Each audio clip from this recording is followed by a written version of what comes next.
हमारे वानर वीरों के साहस का प्रतीक हो नील।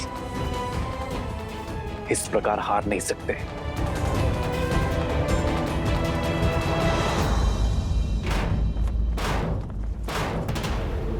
दिखाओ मुझे कि तुम वही महाबली प्रहस्त हो जिसने मेरे साथ कंधे से कंधा मिलाकर शास्त्र युद्ध लड़े।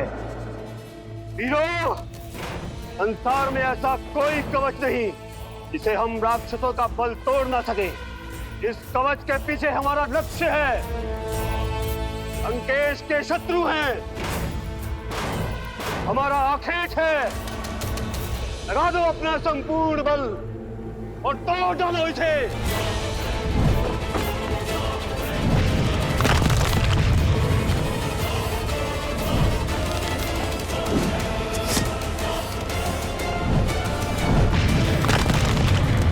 असंभव, एक तुच्छ नर केवल बाणों की इतनी अभेद्य भीत कैसे बना सकते हैं?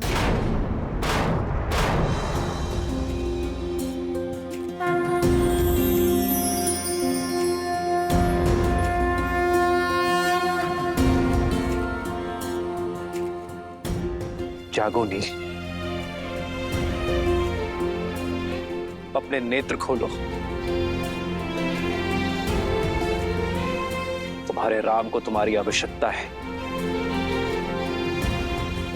धर्म के साथ खड़े रहने वालों की इच्छा शक्ति के समक्ष शारीरिक घाव भी शक्तिहीन होता है नील।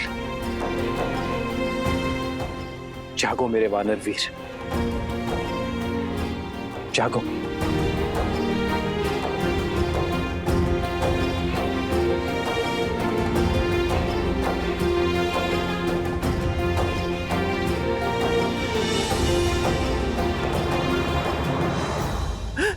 सुग्रीव का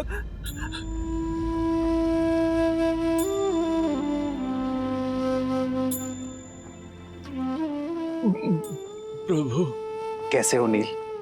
जिसके शीश को आपकी गोद मिल जाए, जिसका शरीर आपके चरणों और श्वास आपके शरण में हो,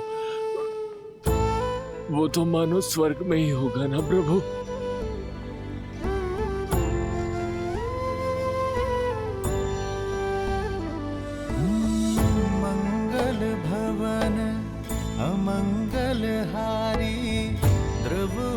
दशरथ अजर बिहारी।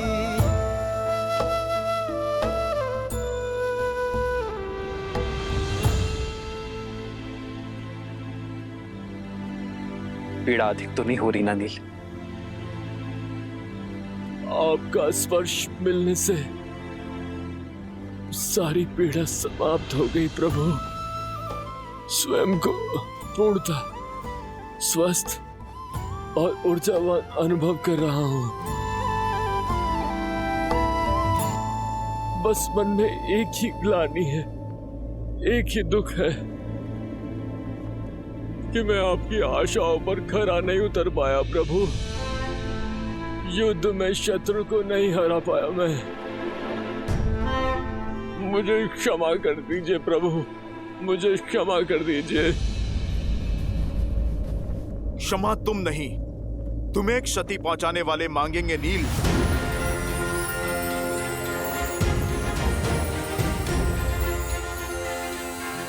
पीछे से वार करने वाले शत्रु का संहार प्रभु श्री राम का ये दूत करेगा।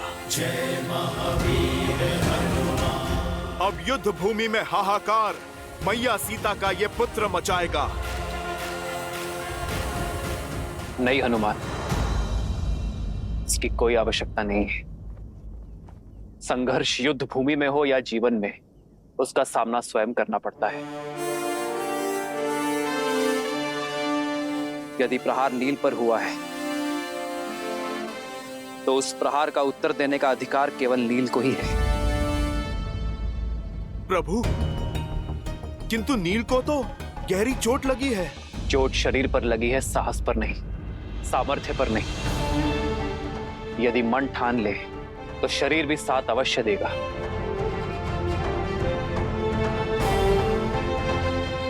अपनी शक्ति पर विश्वास करो नील। उठो और अपना अधूरा युद्ध पूरा करो। किसी के सहारे की आवश्यकता नहीं है तुम्हें नील, ना मेरी ना हनुमान की। स्वयं अपना लक्ष्य पूर्ण करो। हाँ नील, उठो। प्रभु श्री राम की भक्ति की शक्ति तुम्हें इस भवसागर से अवश्य तार देगी।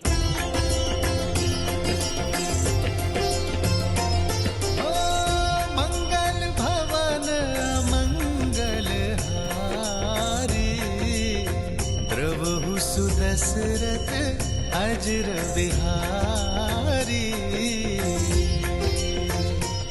स्मरण रहे नील, हम किसी का ऋण शेष नहीं रखते। जो घाव मिले हैं उसका ऋण सूद समेत चुकाकर रहना। जय भव नील।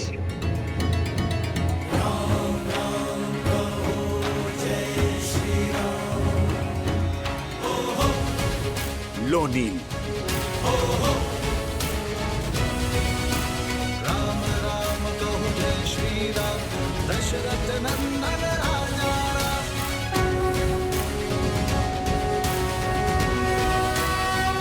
जो आज्ञा श्री राम। पे हो रघुवर का हाथ, तो हर दुविधा आसान होगी।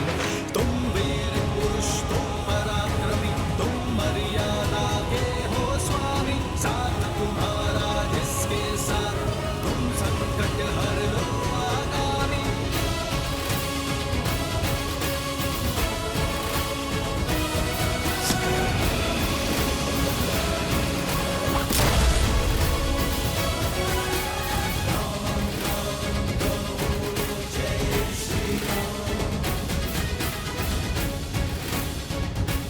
जय श्री राम। राम कहो जय श्री राम, दशरथ नंदन राजा राम। राम नाम भजते हनुमान, अवध बिहारी राजा राम।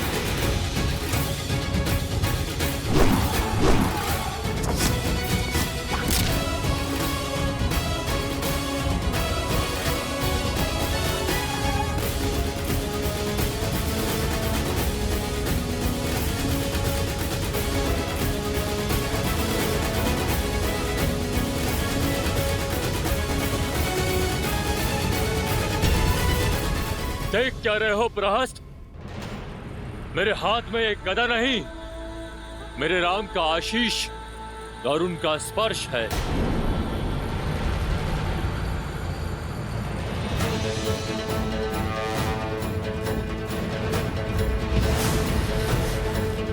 आक्रोश जोश क्रोध का ये क्षण है प्रतिशोध का। ललकार अहंकार का ये क्षण है अति विरोध का। जय श्री राम।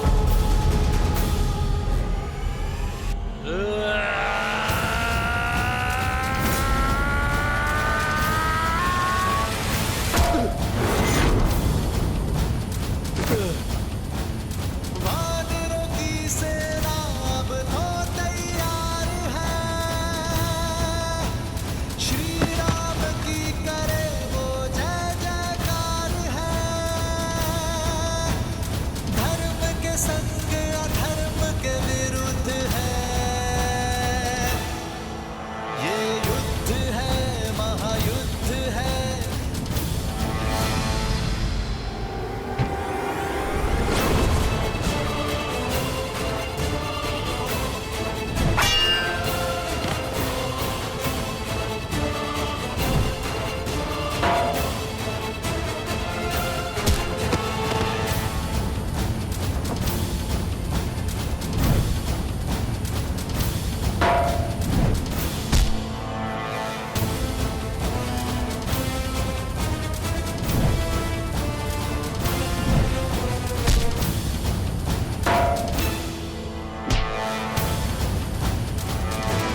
जिसके स्पर्श मात्र से एक घायल वानर काल बन जाए, वो नर नहीं नारायण है।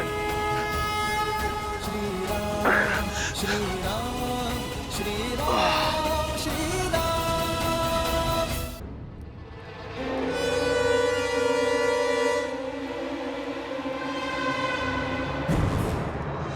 पुत्र, महादेव की जय हो।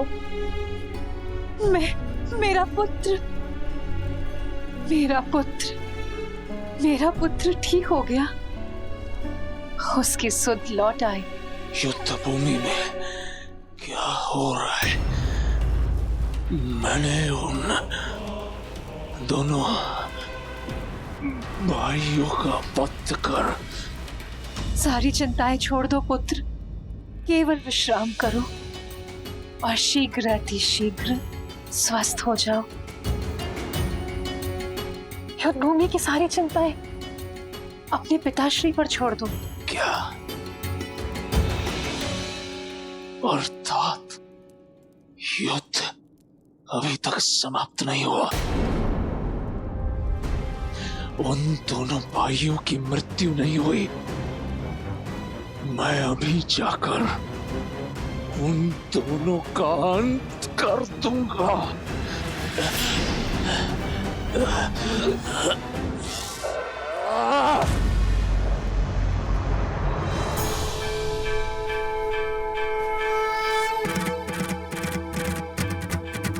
जय जय अविनाशी सब घटवासी व्यापक परमानंदा अभिगत गोरीतम चरित पुनीतम मायानित पहुंच गया हूं मैं कि देवी मंदोदरी ठीक कहती है, आप नर नहीं नारायण है, साक्षात विष्णु का अवतार है। खेद केवल इतना है कि बहुत देर में समझा। मेरे पाप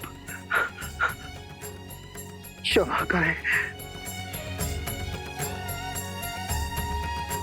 मुझे अगले जन्म में उच्च योनि, अच्छा जीवन और अच्छा कुल देश श्री राम पापों से दूर रखे। पिछले जन्म के कर्मों का फल होता है अगला जन्म। इस जन्म के कर्म तो भोग नहीं होंगे गृहस्थ, किंतु मैं आशा करूंगा कि इस जन्म से मिली सीख अगले जन्म के लिए पुण्य और सदाचार की नींव रखेगी। श्री राम।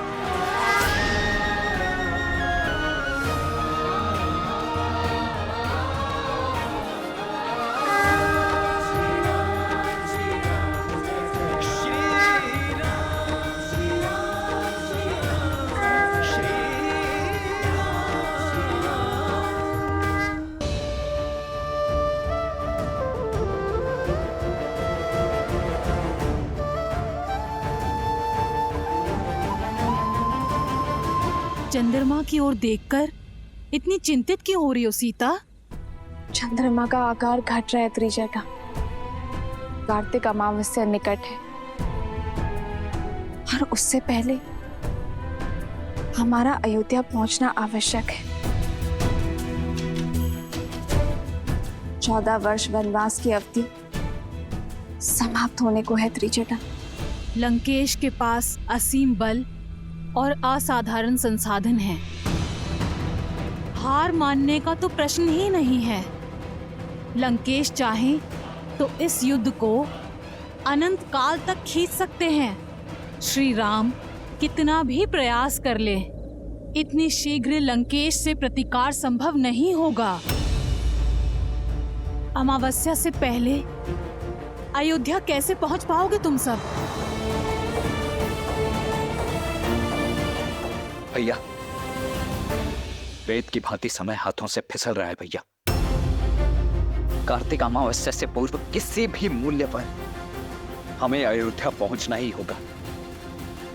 बस अब समय आ चुका है भैया, उस पापी रावण और उसकी पाप की नगरी लंका को ध्वस्त करने का।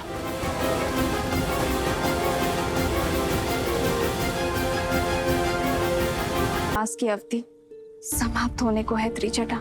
श्री राम कितना भी प्रयास कर ले, इतनी शीघ्र लंकेश से प्रतिकार संभव नहीं होगा। अमावस्या से पहले अयोध्या कैसे पहुंच पाओगे तुम सब? देखना त्रिजटा, मेरे श्री राम शीघ्र ही कोई समाधान निकाल लेंगे। बस माता गौरी से प्रार्थना है कि मेरे श्री राम को सकुशल रखे,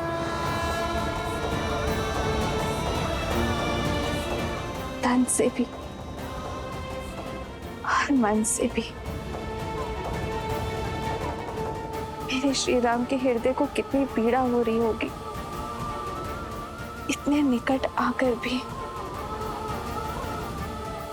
मर्यादा की सीमा से रुके हुए।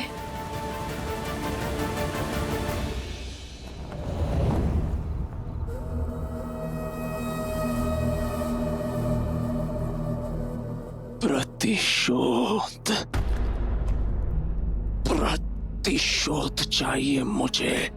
उन दोनों वनवासियों का वध करना है।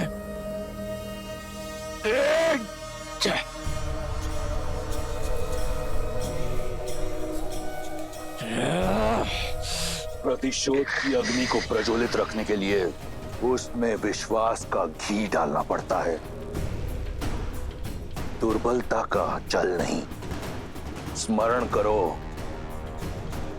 तुम कौन हो, किसके पुत्र हो।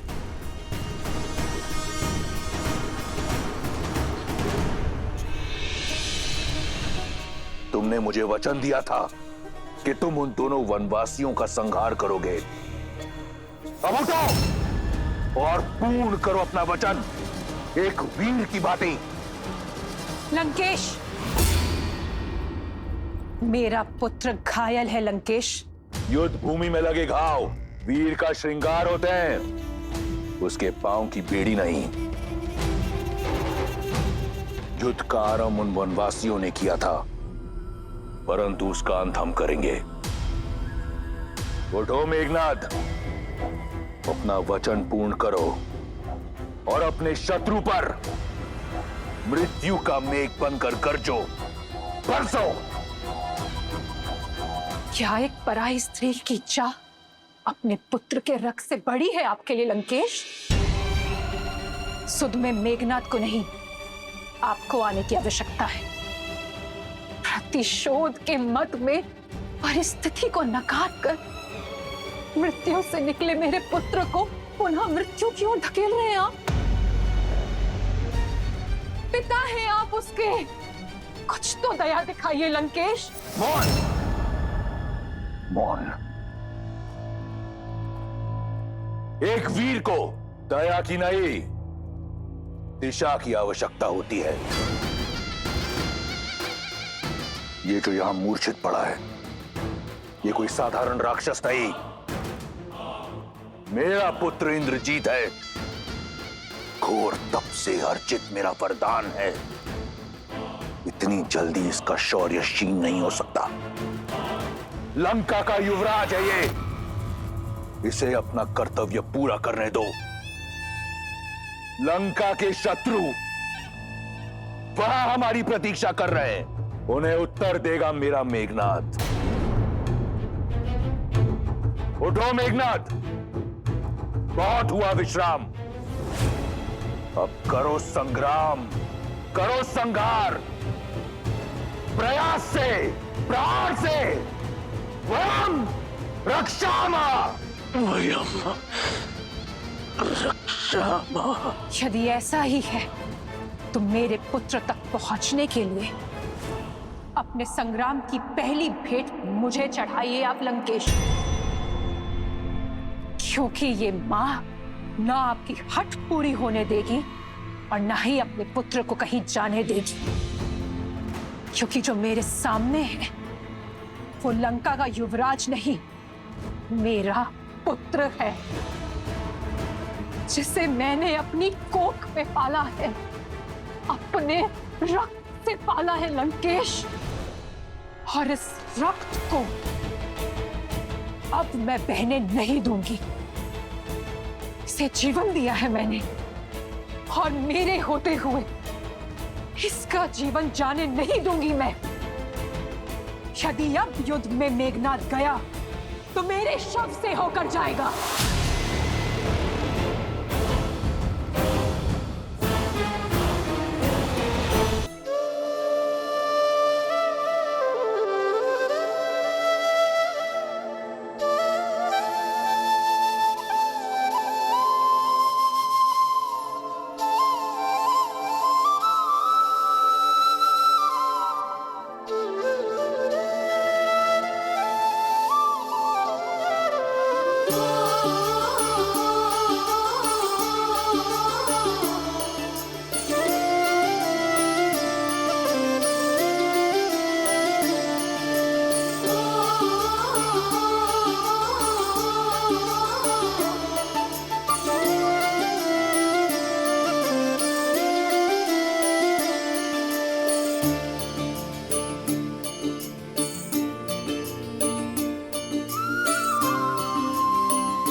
क्षमा कीजिएगा माता, किंतु आपका पुत्र एक वीर योद्धा है, जिसने इंद्र को परास्त किया है।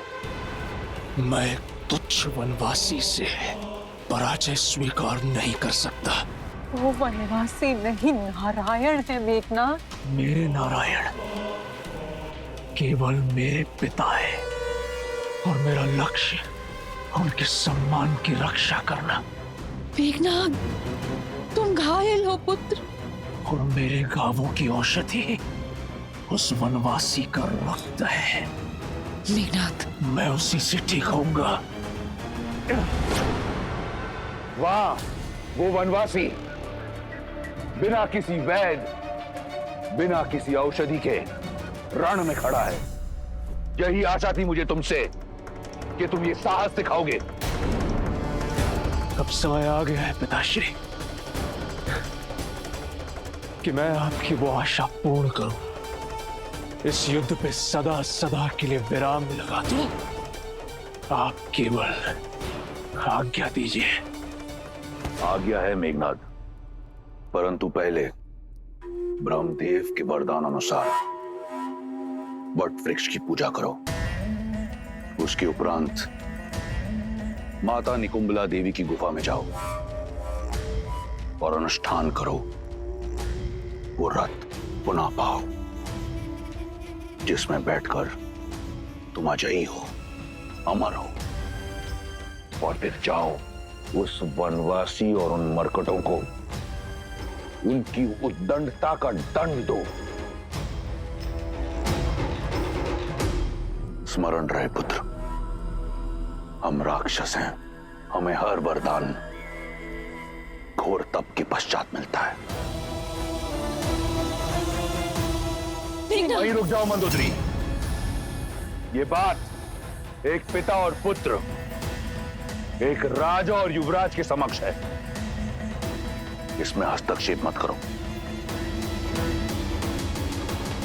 अन्याय के विरुद्ध छिड़े इस युद्ध में राम की ढाल बने हैं आप।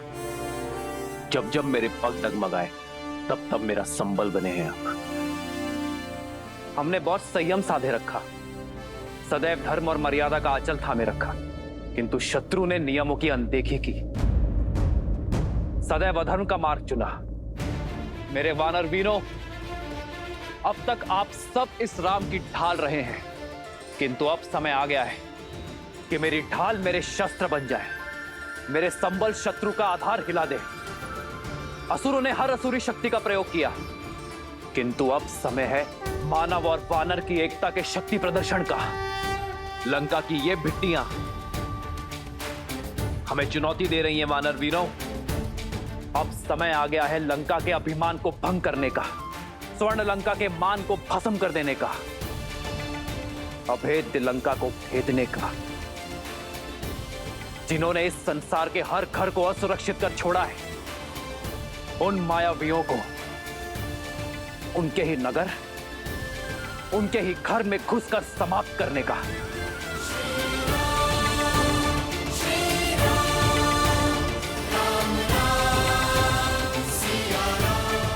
यहां उपस्थित प्रत्येक वानर अपने आप में एक संपूर्ण सेना है। आवश्यकता है तो केवल अपने सामर्थ्य को समझने की, अपनी संपूर्ण शक्ति का प्रयोग कर अपने लक्ष्य को पाने की। आज मेरी ये वानर सेना एक दूसरे का हाथ थाम ऐसा प्रहार करेगी कि इनकी थाप से लंका की धरा कांप उठेगी, क्योंकि वार लंका की महल के दीवार के उस पार होगा।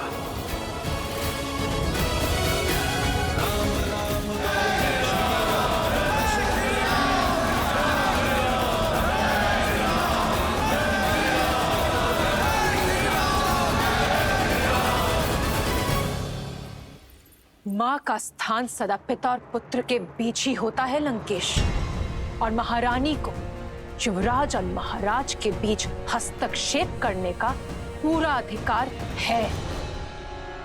आप मेरी बात क्यों नहीं समझ रहे हैं लंकेश? जिनसे आप युद्ध कर रहे हैं वो स्वयं श्री विष्णु है, नारायण है लंकेश। तुम्हारे इस भय का केवल एक ही निवारण है, केवल एक, उस कथित विष्णु का वध। माता,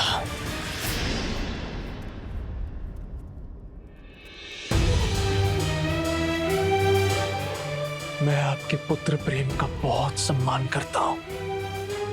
आपका ये भय, ये चिंता आपके पति और पुत्र को दुर्बल बना रही है माता। इसलिए आप कृपा करके इसके बीच बाधा मत बनिए। मैं अभी इसी क्षण निकुंभला गुफा जाकर अपनी पूजा संपन्न करूंगा, और उसके पश्चात क्या पुत्र? है कोई ऐसी युक्ति, ऐसी पूजा जो नारायण को पराजित कर दे? मेघनाथ, अपने नेत्रों से अपने पिता प्रेम का आवरण हटाओ और सत्य से मुख मत मोड़ो। सत्य से मुख तो आप मोड़ रही है माता। बस मैंने अपने पहले प्रहार में ही राम और लक्ष्मण दोनों का अंत कर दिया था। जिस राम को आप नारायण कह रही हैं, वो मेरे नागपाश के प्रहार से भूमि पर पड़ा अपने अंतिम श्वास गिन रहा था। वो कोई नारायण नहीं है माता, केवल एक तुच्छ नर है। पिछली बार तो वो बच गया, किंतु इस बार मैं अपनी पूजा संपन्न करके उन पर ऐसा प्रहार करूंगा कि नर के साथ साथ उनके तथाकथित नारायण का भी अंत हो जाएगा। मेघनाथ, तुम कहीं नहीं जाओगे मेघनाथ। माता, आप समझ क्यों नहीं रही हैं? लंका का युवराज होने के नाते मेरा कर्तव्य है लंका का संरक्षण। अपनी दृढ़ता से मुझे बल दीजिए माता, अपनी ममता से मुझे दुर्बल मत कीजिए। मुझे मेरा कर्तव्य निभाने दीजिए।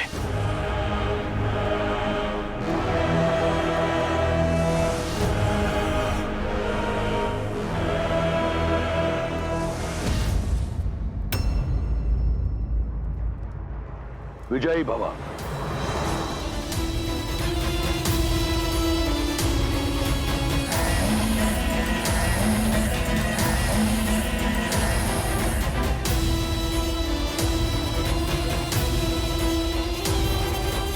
मेघनाथ,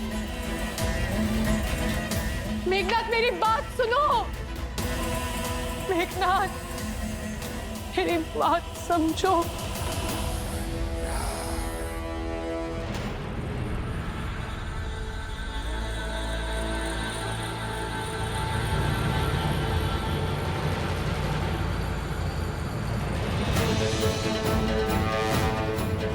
ये युद्ध है, महायुद्ध है, राम शांत रावण क्रोध है, क्रोध है।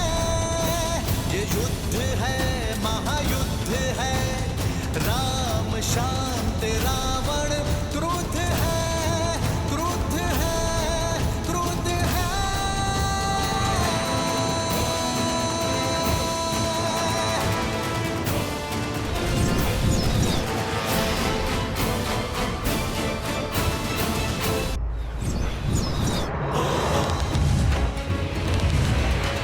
पल पड़ते श्री राम के जहाँ शोर छा जाती, राम नाम का गुंजगान तो मन में शक्ति भर जाती। ओ हो,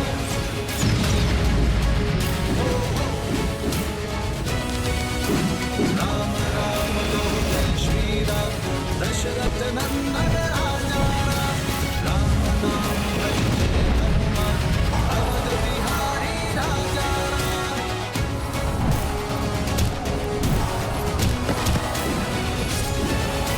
सर्वे हो रघुवर का हाथ तो हर दुविधा सारी होगी। ओ हो, ओ हो। तुम वीर पुरुष, तुम पराक्रमी, तुम मर्यादा के हो स्वामी। साथ तुम्हारा इसके साथ, तुम संकट हर लो आगामी। मन में है विश्वास, आकाश में परचम लहरेगा। जब होगी जीत तो दिशा में राम नाम गूंजेगा। होगा सीता राम का मिलन, पर्वत पीले राम से जीत की और बचे हराने लगे। राम राम कहो जय श्री राम, दशरथ नंदन राजा राम। राम नाम भजते हनुमान, अवध बिहारी राजा राम।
प्रभु, क्या हुआ?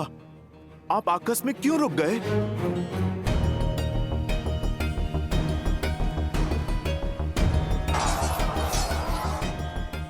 चलिए भैया।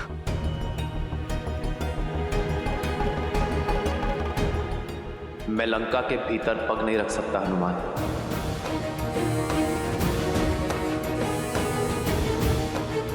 मैं लंका के इस द्वार की मर्यादा भंग कर सकता, परंतु मेरी मर्यादा नहीं। कौन सी मर्यादा भैया? इस रावण ने कौन सी मर्यादा पाली है जो आप मर्यादा के विषय में सोच रहे हैं? यदि रावण की भांति मैंने भी मर्यादा का उल्लंघन किया तो हम में और रावण में क्या ही अंतर रह जाएगा लक्ष्मण। रघुकुल रीत सदा चली आई, प्राण जाए पर वचन ना जाए। मैं रघुकुल की मर्यादा, अपने पिता और अपनी माताओं को दिया वचन नहीं तोड़ सकता। तुम शीघ्र अतिशीघ्र अयोध्या छोड़कर 14 वर्षों के लिए वनवास चले जाओ। आपका ये पुत्र आपकी इच्छा और पिताश्री के वचन दोनों को अवश्य पूर्ण करेगा, अवश्य पूर्ण करेगा। तो भैया यहाँ रघुकुल से या अयोध्या से कोई भी नहीं है जो आपकी मर्यादा के उल्लंघन पर प्रश्न उठा सके। पर मैं स्वयं तो हूं ना लक्ष्मण। क्या मेरा हृदय, मेरा मन मुझसे ये प्रश्न नहीं करेगा? क्या मैं अपने प्रतिबिंब से स्वयं अपने नेत्र मिला पाऊंगा? क्या मैं अपने अनुज को उचित अनुचित का मार्ग दिखा पाऊंगा? जिन लोगों ने मुझ पर विश्वास किया है,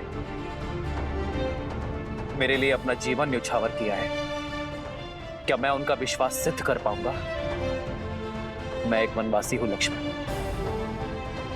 अपने राज्य से निष्कासित।